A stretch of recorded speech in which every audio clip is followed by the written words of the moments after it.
les salariés, nos salariés qui ont vécu cette crise en première ligne, aujourd'hui, ils sont dans une situation compliquée et du coup, leurs employeurs sont dans une situation compliquée aussi. Et on peut faire quoi pour agir ? C'est une très bonne question. Nous avons vu précédemment qu'ils pouvaient être confrontés à des situations compliquées et que ça pouvait, par certains moments, peut-être exploser ou par certains endroits exploser sans vraiment qu'on s'y attende. La bonne nouvelle, c'est que les dirigeants d'entreprise ont la capacité d'agir. Ils ont la capacité d'agir à 2 niveaux. Le premier niveau, c'est qu'ils peuvent aussi faire repasser leurs salariés par un schéma tête-corps, c'est-à-dire prendre soin de la tête et prendre soin du corps. C'est-à-dire, vous leur appliquez ce qu'on leur a conseillé Exactement. à leurs salariés. C'est-à-dire que moi, je conseillerais aussi aux dirigeants de boîte, c'est des petits investissements qui ne sont pas très onéreux, mais de faire venir une demi-journée par semaine, un ostéo, un kiné, quelqu'un qui pratique la médecine chinoise, quelqu'un qui pratique le massage sonore pour prendre soin des salariés dans des choses qui soient assez simples. Mais encore une fois, le fait de repasser par le corps, ça va permettre de redonner du dynamisme à l'esprit. Donc ça, c'est une bonne chose. Évidemment, ça paraît difficile d'aller réellement plus loin. On va pas je sais pas, aller trop loin dans cette dimension-là, mais ça peut être un levier d'action et ça peut être un levier d'action qui est assez efficace. L'autre levier, il est très important, c'est que cette crise Covid est venue dynamiter la relation de groupe dans l'entreprise. C'est un mot fort que tu as employé, dynamiter. Et oui, dynamiter, pourquoi ? Parce qu'on te dit reste chez toi. Donc, tu restes chez toi en tant que salarié pendant 3, 4, 5, 6, 8 semaines. Mais ça veut dire que ça a distendu le lien social dans l'entreprise. Oui. Donc toute la dynamique de groupe se retrouve impactée de ça. Pour les entreprises qui ont eu la chance de recruter pendant cette période, ça veut dire qu'on a intégré des personnes dans des environnements fantômes presque. C'est ça. Soit ils sont venus dans des locaux qui étaient vides pour la première fois, sans forcément rencontrer leurs collègues, soit on leur a dit bah, écoute, tu es embauché au 1er avril, mais chez toi. Quand même une intégration qui est tout à fait atypique et tout à fait particulière. Au niveau de la cohésion des équipes et de l'intégration des nouvelles recrues, c'est compliqué. Bien sûr. Et qu'est-ce qui va faire la qualité de service dans une entreprise de petite taille, dans une PME ? Ça va être la qualité de la relation de groupe, de la dynamique de groupe. Et c'est ça qui a été vraiment impacté. Donc moi, je suggère de retravailler sur cette dynamique de groupe, c'est-à-dire de refaire groupe ensemble.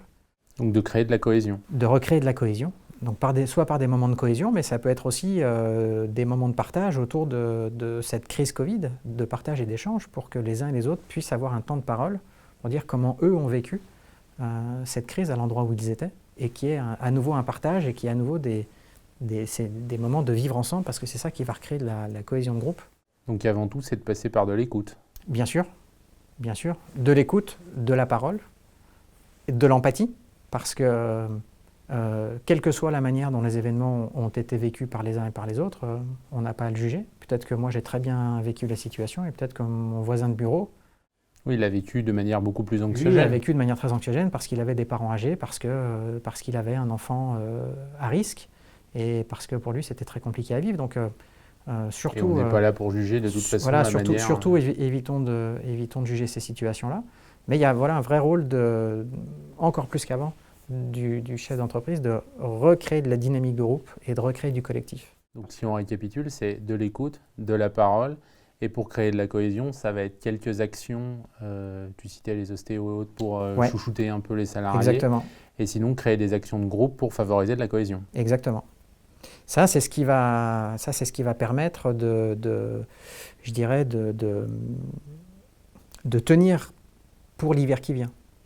Il y a aussi une autre chose qui est valable à la fois pour les salariés, mais qui est valable aussi pour les dirigeants. C'est en cette période de prendre peut-être des compléments alimentaires pour fortifier un peu notre immunité. Un peu comme les cures de vitamines. Un petit peu comme les cures de vitamines, par exemple. Donc vous avez des tas de...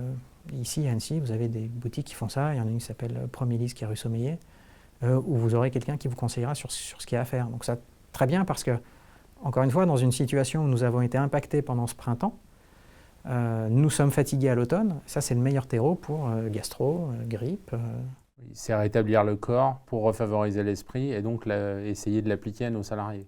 Exactement.